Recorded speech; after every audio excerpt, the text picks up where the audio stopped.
I come to the garden alone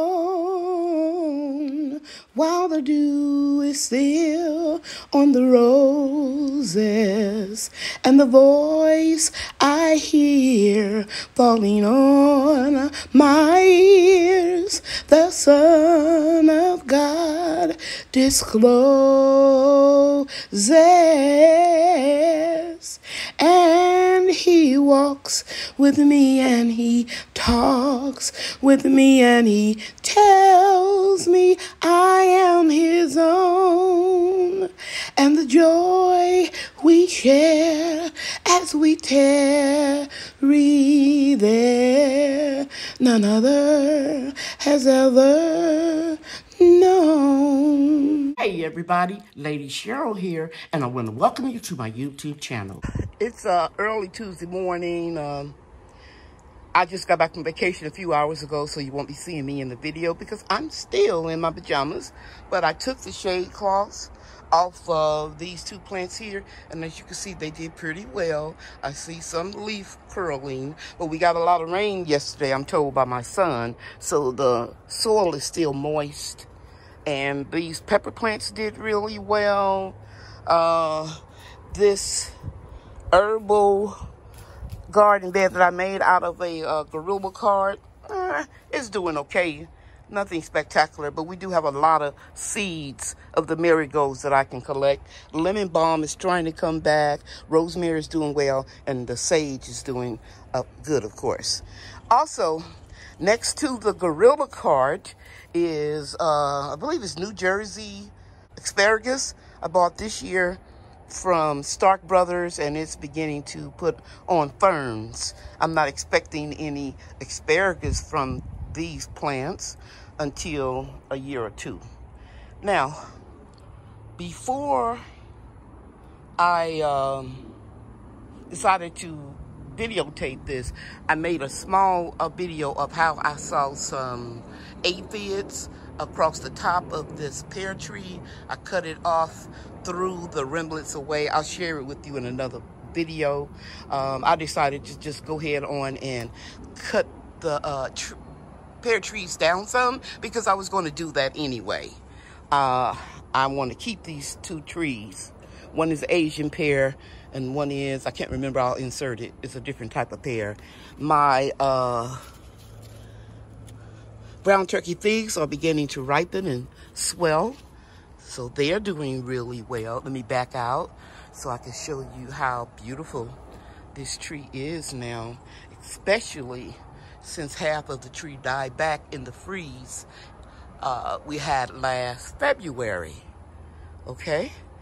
So the bay leaf plant right there is doing well. This strawberry plant, I'll show you later where I'm going to transplant it. This is an Asiatic lily. It won't come back until next year. The comfrey, we did chop and drop, and it all is growing back very well. I think I lost this sunflower plant. It's a Maximilian sunflower somebody gave me, Miss Irene, but it does have some, what do you call it? Mexican petunias. So I might cut this down and just let the Mexican petunias take over because this is a nice sized pot. Over here in a shaded area of my prayer garden, you can see more of the brown turkey fig tree. And I might have told you guys before that I suspect that this isn't a brown turkey fig. Just it doesn't look, the leaves look like a brown turkey fig, but the fruit doesn't get real dark like I've seen some other folks brown turkey figs. But whatever it is, it's mine and we enjoy the figs. Here you see that I have dill going to seed, and it's leaning over from the prayer garden here. I have okra back there that I'm just going to let all go to seed. Marigolds in here, and a lot of the plants, annuals that I had in this prayer garden bed have been choked out by all of these banana pups that came back that I thought had died, and they are getting very tall. So I may have to move the prayer garden someplace else. Here is a beautiful dahlia that I got the bulb from Turf Therapy, and it's making another one here. Okay, that was nice to see when you come back. A surprise. More of the prayer garden. Lots and lots of bananas. This is the Orinco Cold Hardy Musa banana. Actually, it's pronounced Musa Orinco Cold Hardy, and a lot of these pups are going to be moved to the back of the food forest because there's too many of them in this bed. Here is my mulberry tree, and it's a wild tree that I bought for $5 from a merchant on eBay. No matter how much I trim it, it keeps growing back. And over here in this corner is, let me go down here where you can see the base, the trunk of the tree, is a wild plum. I don't expect it to fruit for a couple of years. And over here is that yellow dinner saucer dolly that you saw me share that I got off of eBay. And here are my sweet potatoes. I'm gonna go slow. They look like they need water, but I know they don't because it rained, and you can see the yellowing of the leaves. It's got a lot of water. The surface is dry, but they're doing okay. Let me show you how far they're growing up here. I grew them last year in this spot, so I like this trellis thing to keep the vines from running all over the ground. Some of them are gonna run on the ground, of course. They look a little like they missed me, but they'll perk up soon. Okay, let me take you inside of the greenhouse. Okay, so I just raised the 50% shade cloth that is on this 20 by 10 by 7 feet tall greenhouse. And back there toward the back are my citrus trees. There are 2 soursops, a grapefruit tree, one Lisbon lemon tree, and a improved Meyer lemon, and a Miho Satsuma that's supposed to be very cold hardy. Okay, I have an Miho Satsuma close to the house that I just showed you, but it's just too big for me to get moved right now. And this is the last bed that I made, and you can see everything is growing nicely, and we have some eggplant and a lot of okra that will be growing all summer long. Over here across this bed, from this bed, is another garden bed, and you can see the pepper plants right here with these 2 green hoops I planted transplanted right before I left out of town. They're doing okay, and all the pepper plants down there are doing well. And we have some society garlic to act as an insect repellent, as well as my Aunt Lois, who passed away a few years ago. That is her cold hardy hibiscus plant, and I'm very excited about it because I tried to grow it before, it didn't work out. And here is a coneflower, purple coneflower echinacea, and we're going to be using that to make medicines and salves. Okay, so everything in the greenhouse looks spectacular. No yellowing of the leaves, no browning of the leaves. Everything looks pretty good. And that is because we were very blessed, and I had kept up with the temperature before and while I was away, that the temperature did not reach over 94 degrees, I believe. And today the high is only going to be 89. So something is definitely going on with the weather, but that is all going to change. Tuesday and Wednesday, we're supposed to have temps close to 100 degrees. And that's normal for this time of the year. So I'm looking forward to some good okra. I want to go, let me go behind the greenhouse, or the side of the greenhouse, and share with you those seeds that we dropped when we were shortening this bed, and let you see how much they have grown while we were away. I'm outside of the greenhouse, and you can see that the zinnia, as well as all of the marigold seeds, have grown very well. And tomorrow morning, I'm going to scoop these out and transplant them where I want them to be. So I'm happy about that. Then I'm going to dig up all this good soil, put it in this container here, and a couple months when I get my delivery from Stark Brothers, I ordered a couple more fig trees, and I'm going to use this good rich soil to grow those fig trees. Okay, let's go to the back of the greenhouse. Okay, so now I'm at the back of the greenhouse where you can see I have 2 apple trees. They're doing pretty well. Look like they needed a little bit more water because I'm seeing them going in close. I'm seeing a little browning of some of the leaves. And I can see that I had a squirrel or something to come back here and knock off some of the bags of apples. And they've been gnawing at it. And you know, guys, these bags are to protect your fruit somewhat, but it's not a 100% guarantee, but it will help you when you have a small orchard to save some of your fruit. And over here is a methylated plum. We have beautiful, delicious plums off of this tree. It looks healthy. Just a few browning of leaves. Like, this wouldn't have happened if I was here, and it got a little bit more water. Over here is my American Yates persimmon, and I can see that the Japanese beetle have been feasting on the leaves, but this is the 3rd year that I've had this tree. It has 1 piece of astringent fruit. It's self-fertile, meaning it doesn't need to cross-pollinate with another variety, so I'm happy. All right. Now, over here was the last bed that I made, and look how tall the okra is getting. Very tall.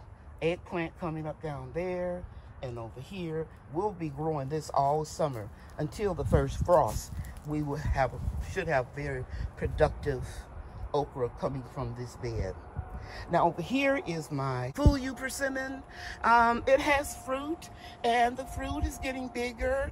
I didn't put organza bags on this fruit this year because I noticed last year nothing really bothered them, and maybe because I removed them when they had turned the right color, but they weren't all the way soft. And Fuyu persimmon, you can eat them at any stage of the game. So I didn't bag this fruit up. And another thing I want to tell you about it, this tree suffered during the big freeze in February that we had of this year. So we don't have as much fruit on this tree as we normally get, or at least what we've been getting the last few years. But it's a big, strong, vigorous, healthy tree. It doesn't need any fertilizer. It has a long tap root that goes way down in the earth and pull up nutrients that other trees can't get. So I don't have to do anything but give this tree once a year some fermented comfrey fertilizer. Now let me turn back around here and show you these 2 plum trees, methylated plums. They haven't fruited yet. Actually, they did produce some fruit, but they dropped off with the high winds in March and April.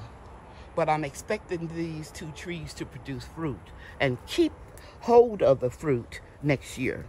Now this is my peppermint tea bed that also houses my Texas Star hibiscus. As you can see here, it's extremely tall. I would imagine about 14 feet now. It's my favorite flower. And while I was on vacation, I just kept taking pictures of hibiscus.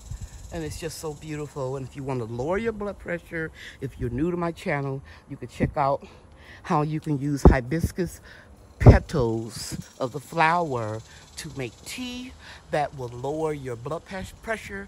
And if you make it with honey, it can lower your cholesterol and blood pressure. So these are just beautiful. And everywhere when you see one of these like tulip, little beginnings of flowers, that's what they are, flowers. This will open up and then it'll look really, really beautiful like these. Peppermint in this bed and Texas Star hibiscus. Very, very tall, and the hummingbirds absolutely adore them. Okay, the next thing I'm going to do is share with you the grow box. As you can see here, when we got 100-degree temperatures, it took its toll on my strawberries. These are Chandler strawberries. But the good news is I put the 90% shade cloth over these 3 grow boxes, and now they're coming back, and every year I get a second crop in the fall. So there's 2 boxes, 1, 2, and here's the 3rd one. Since we're going to be getting warm temperatures again next week, I'm going to leave the shade cloth here in place and cover them back up so they can get some more shade. Now let's go over here. I took the 50% shade cloth. I put these beans in here to germinate while I was gone. And you can see right here where I have these little containers, I didn't put any beans. And I felt, well, if I get too many to germinate, I'll just move them in this spot right here. But they all look good, and I suspect some more are going to come up a little bit later. And then you can see over here, I dropped some beans right here. And I'm going to prick some of them out. And there are a couple zinnias that reseeded in here as well. And like these two are too close. You see what I mean? So I can just, I'm going to try to do it for you. I'm going to scoop this one up. The whole root ball, see that? Just scoop it up. Place it right here. And then I'm going to move this cup that tells me I don't have any seeds here. And I'm going to move some of the soil, pick up that whole root ball. Do you see that? And then I'm just going to cover it up. I do that all the time. I'm right-handed, but I have a lot of dexterity in my left hand because I was a beauty school instructor for over 40 years, probably more like 39. And I had to teach right-handed as well as left-handed students. So I had to learn to do everything with my left hand. Okay, so let's go back over here. I'm going to take this little soil, extra soil, and I'm going to fill this hole back up. Here's 1, 2, 3. I'll just take this little one. And I'll put that right here. And there we go. So I will put another one here, but I'm not going to do that on camera. I'll do it later, and I'll just stick this right here for now. So over here, you can see the soil is real dry, but you can see this is wilting. This needs to be watered. The rainbow Swiss chard. And I put some seeds in these little cups, and they have all done well. The Swiss chard is doing well. So these 3 grow boxes are doing well. They just need a little water. Here are those other 3 boxes. One with Swiss chard, and then we have beans, and these are the top crop bush beans. Those other ones are the same top crop bush beans. So some of these are going to be moved a little to allow them to, I think this one's not going to make it. So I just took the shade cloth off of here and I just put it right there. It was a 50% shade. So anywhere where there's not a seed, if an extra one comes up, that is where I will put it. So you can see these grow boxes. These are also self-watering grow boxes. I don't like that feature, so I took it out. And I just drill holes. If you're new to my channel, I drill drainage holes so the water can come out. And I just use them this way. And some of them, I even took the wheels off of them because they do roll. And I put them up on this platform. This is a plastic horse that I got at Home Depot, and I put wood across it. And the reason why I'm doing that, guys, because I just turned 67 and I have knees and back issues, and I don't have to bend over. So if you know somebody that is in a wheelchair and would love to garden, you can do this for them. Okay, so what I'm going to do is I'm going to take the Swiss chard, some of it in the greenhouse, and these right here, and I'm going to put them where there are dry patches. And this is what some people consider a weed, purslane. I don't, because it has more omega-3 and the same size amount of salmon. And so it's good for your cholesterol if you eat a lot of omega-3. I just chop it up and go take the petals off, put it in my salad. It tastes like black pepper.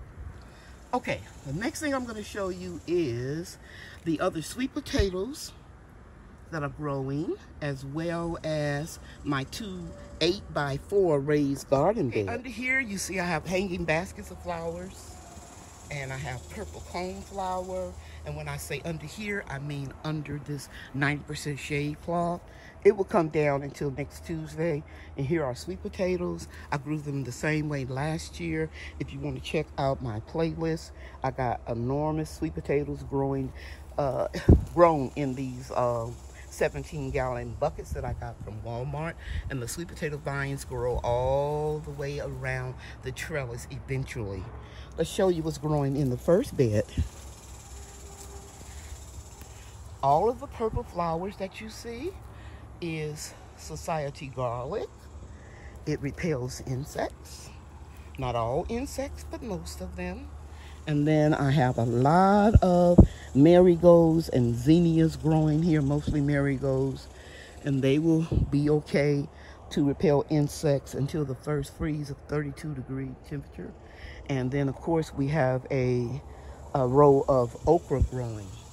Okra can help you lower your blood pressure. I have a lot of videos on that.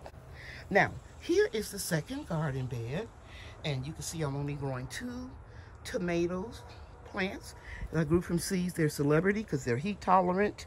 One here and one here. And for those of you that are wondering why I'm not growing a whole lot more, it's because I did that and harvested everything in June. Now, check this out, guys.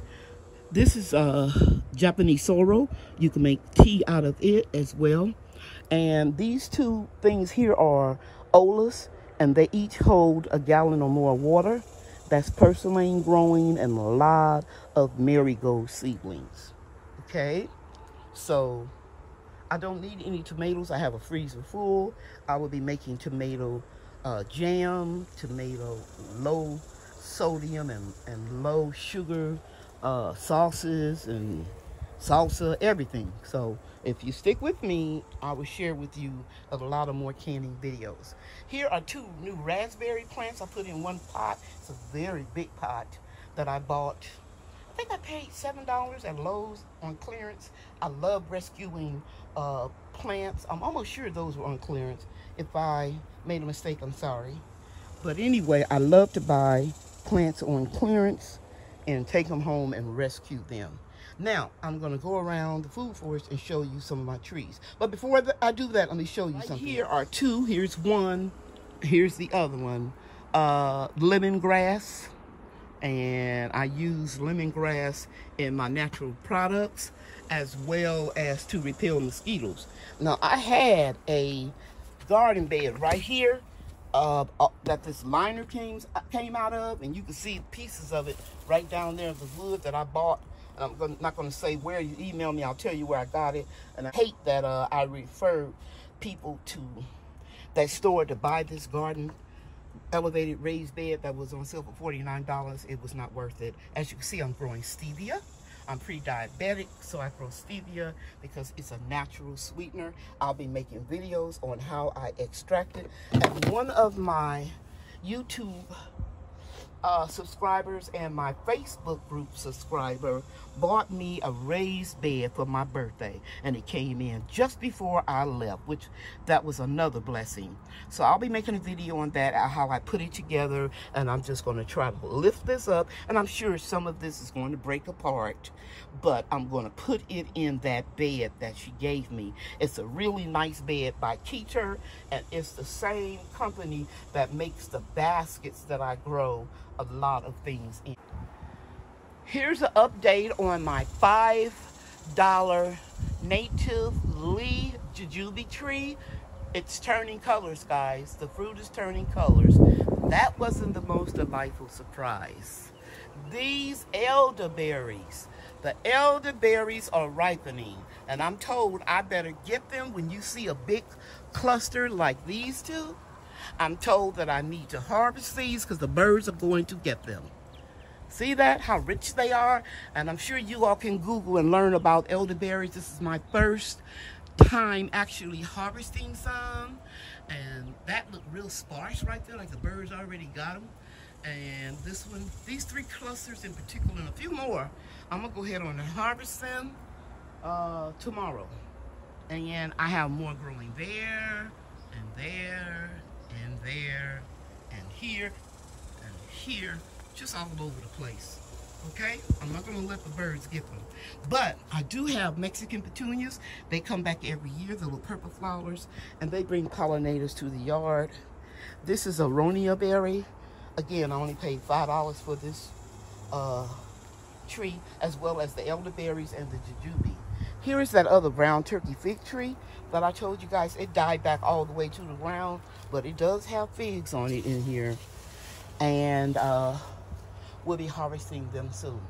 So in front of those elderberries is noble muscadines, all those long vines. They didn't do well this year. I harvested them late August, September. Last year I got 10 pounds, not counting the ones we ate. But this year, because of the freeze, the vines didn't do well at all. Okay, now I'm going to show you my coneflowers. It's just about time for them to all be spent and self-seed. You can see that little butterfly right there. And growing up in there are some Mexican petunias. You can see the bee right there. But these will just come back. I don't save but a few of these seeds, and I'll let them stay in this bed. This bed, you can't see that it has deteriorated, but it was a wooden bed here. And here is a pear tree. It hasn't produced any fruit yet. It had fire blight really bad from too much nitrogen, and I can see some browning of the leaves. But as the tree gets older, it will fight off blight, and that's apparently what it's doing now, as you can see from here. See all these bad leaves? Take them off and dispose of them. Pick these up from the ground. That's Mexican petunia. That's a nut, probably a pecan. And I'll get these leaves and take them off and put them in the trash. Do not put these in your compost. Okay? So I'll get the rest of these later. Here they go right here. One is extremely tall. I grew both of these from seeds. And this one is shooting out this way. They're invasive. But I put them in an area in the food forest that I don't care. Try to prop this branch up like this and try to get it to grow a little bit more straighter, so it won't be all so much into the pear tree. This is a Keter pear. It had fire blight. This is the 4th year. And it's got a lot of pears on it. It's doing well, and I'm excited. And I've gotten pears off of it before, but nothing like this. Okay? So I'm going to go to the back. You can look down here. You can see squirrels or something got a few of my apples. Here is another apple tree. I really don't like the way this apple tree bows down the leaves, and it's not that much weight on it. So I'm probably going to do some major pruning of this tree in the fall or early winter. Right over there are my pawpaw trees. There are 2 there, 1, 2, and then the 3rd one is right here.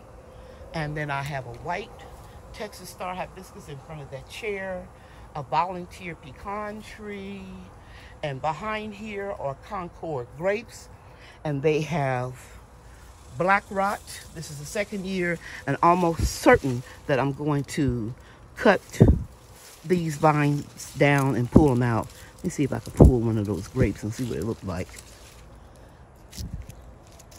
Okay, this one isn't damaged. Here's a Santa Rosa plum tree. I've been trying to get it to go straight up, but it's hard. It hasn't fruited yet. It was just a twig that I got on sale at Stark Brothers for $9.99 about 3 years ago. I think we're going to get fruit on it next year. Here is another tree, apple tree. I think I got about 6 of them. And this is Mexican petunia growing in it. But anyway, this tree is doing really well. The apples are getting big. Okay? And I know that thinning the fruit out helped it, the fruit get larger. So you can grow a tree in a container. This is a 40-gallon pot. And that one over there is a 40-gallon pot. And all of that, what you see right here, all of that is comfrey. That is what I make my fertilizer out of. And I'll share that with you also. Okay, here is a dwarf tree. It's an apple tree. The apples are getting huge. This is just on a regular setting, so I'm not magnifying this. The apples are getting huge. And this particular brand, I'm going to look it up and find out. I know I got it from Stark Brothers. I think it's Golden Delicious. All the brands that don't do well, I'm not going to fool around with them anymore. I'm only going to plant what I know grows well in my area. Here are 2 more Concord grapes vines that I told you they had the black rot. They are not doing well this year. I made up my mind I'm going to cut them all the way back down to the ground, except for where they have a big leader vine. Maybe I'll cut it off about right there, and I'm going to try to treat the disease and knock it off for once and all, and I'll bag up all of the leaves and put them in the garbage. Nothing that is infected will go in the garbage. Here are my Stella cherry trees. They aren't doing too well. I knew I was taking a chance by buying these trees in the dead of summer where it's real hot, but they're alive. So I'm hoping that I can keep nursing them. I had them completely covered in shade cloth, and I'll bring you updates on them. But they're still alive. There's still a chance there. Here are my stone fruit trees. I have 2 dwarf Red Haven peach trees that are growing like nuts. Like they are really on a regular root stock. And here I have the Sun Glow Nectarine. It's on a regular root stock, so it's going to get real tall. It blessed us with a lot of fruit this year. Oh, and it was absolutely delicious. Over here is some more purslane that I found growing in the yard, and I just scooped it up. I have some stevia. All of this is shaded here. And this tree produced a lot of peaches, but only 1 survived. Next year, the Red Heaven peach should do well. Let me go around here and show you that I added some gooseberries here and here from Stark Brothers to my collection. And I have some Mexican petunias growing over here. Okay, so we have 3 stone fruits over here, and then we have 2 cherry trees growing in this bed. They didn't produce any fruit yet. I'm hoping next year will be the year. But this is I believe a Windsor Sweet. And back there is a Rainier cherry. Okay? All right. So in conclusion of this video, I just want to share with you, this is my magnolia tree. And you can see it's blooming again. It blooms 2 or 3 times a year, depending on the temperature. And I don't get any food or medical benefits from the Satsuma magnolia tree. I just like this tree, and it attracts pollinators. So sometimes you have to grow something for yourself. I truly hope you guys enjoyed this video. Thank you so much for tuning in today. And I'll see you next Monday night for my weekly Monday night live chat. And I have a lot of good news to share with you. Thank you so much again. You know that I love you. God loves you. And I always remind you that we all need to grow our own food. Grow our own, eat our own. You can do this. It's not hard. Now, I'm not saying it's not work, because it is. But we learn how to do things. For example, this tray here, this platform that I build, I work smart by putting them up so I don't have to bend over anymore. So that's what I mean when I say it's not hard. You can do this. Thanks again for watching.